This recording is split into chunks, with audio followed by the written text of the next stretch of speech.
Assalamualaikum warahmatullahi wabarakatuh.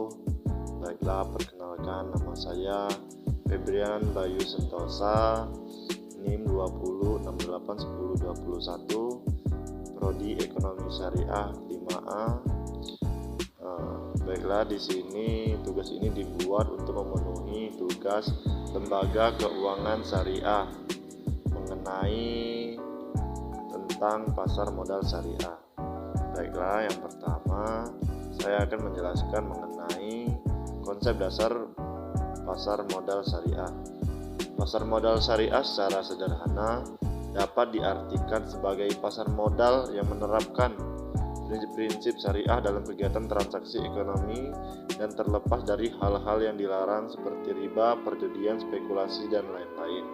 Pasar modal syariah adalah pasar modal yang seluruh mekanisme kegiatannya, terutama mengenai emiten jenis efek yang diperdagangkan dan mekanisme perdagangannya telah sesuai dengan prinsip-prinsip syariah. Jadi di sini mengenai pasar modal syariah sendiri dapat dikatakan bahwa pasar modal syariah merupakan suatu pasar modal yang dimana diperbolehkan di dalam ajaran ataupun syariat Islam. Jadi pasar modal syariah ini baik untuk dilakukan oleh umat muslim. Kemudian instrumen pasar modal syariah. Pasar modal syariah secara khusus memperjualbelikan efek syariah. Titik efek syariah adalah efek yang akad pengelolaan perusahaan maupun cara penerbitannya memenuhi prinsip-prinsip syariah yang didasarkan atas ajaran Islam yang penetapannya dilakukan oleh DSN MUI atau Dewan Syariah Nasional dalam bentuk fatwa secara umum. Ketentuan penerbitan dan syariah haruslah sesuai dengan prinsip-prinsip syariah di pasar modal. Yang pertama mengenai saham syariah. Saham syariah adalah sertifikat yang menunjukkan bukti kepemilikan suatu perusahaan diterbitkan oleh emiten yang kegiatan usaha maupun cara pengelolaannya tidak bertentangan dengan prinsip syariah. Yang kedua, sukuk. Sukuk merupakan istilah baru yang dikenalkan sebagai pengganti dari istilah obligasi syariah. Sukuk merupakan efek syariah berupa sertifikat atau bukti kepemilikan yang bernilai sama dan mewakili bagian yang tidak terbagi. Kemudian suku ini terbagi atas yang pertama, efek syariah berupa sertifikat atau bukti kepemilikan yang bernilai sama dan mewakili bagian yang tidak tertentu. Kemudian yang kedua, aset berwujud tertentu. Yang ketiga, nilai manfaat atas aset berwujud. Yang ketiga, jasa. Yang keempat, aset proyek tertentu. Dan yang kelima, kegiatan investasi yang telah ditentukan. Kemudian reksadana syariah. Dalam peraturan Bapepam dan LK nomor 8A13, reksadana syariah didefinisikan sebagai reksadana sebagaimana dimaksud dalam UU PM dan peraturan pelaksanaannya yang pengelolaannya tidak bertentangan dengan prinsip-prinsip syariah di pasar modal.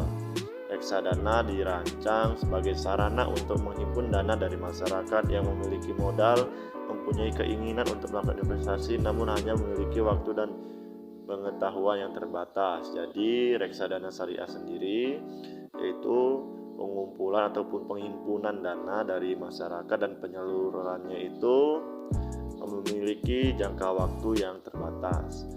Kemudian efek bangun aset syariah.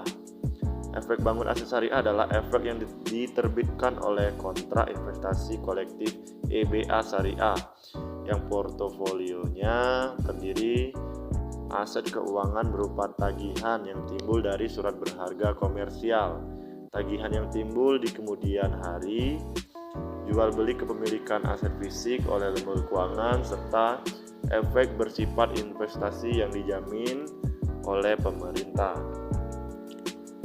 Kemudian waran syariah.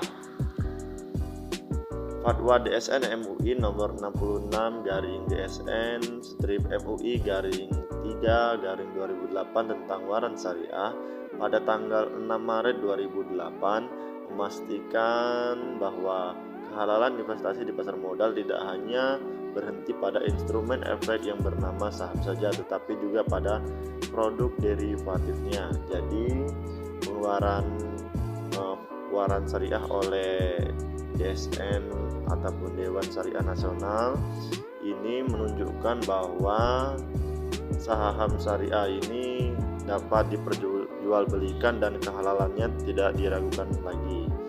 Kemudian materi yang terakhir yaitu mengenai manajemen operasional pasar modal syariah. Dewan Syariah Nasional atau DSN, suatu lembaga di bawah MUI, Majelis Ulama Indonesia, yang dibentuk tahun 1999, telah mengeluarkan ketentuan yang mengenai kegiatan investasi di pasar modal syariah. Ketentuan tersebut diluangkan ke dalam beberapa fatwa MUI tentang kegiatan investasi yang sesuai syariah ke dalam produk-produk investasi di pasar modal Indonesia. Kriteria produk-produk investasi yang sesuai dengan ajaran Islam, pada intinya produk tersebut harus memenuhi syarat antara lain jenis usaha. Jenis usaha ini tidak boleh melanggar aturan syariat Islam seperti jenis usaha jual beli haram, kemudian menipu. Kemudian yang kedua yaitu mengenai jenis transaksi. Jenis transaksinya sendiri tidak boleh mengandung unsur gharar, tadlis, penipuan, dan lain sebagainya. Mungkin sekian yang dapat saya jelaskan pada materi pasar modal syariah. Apabila terdapat kesalahan saya mohon maaf. Wabillahi taufiq wal hidayah. Wassalamualaikum warahmatullahi wabarakatuh.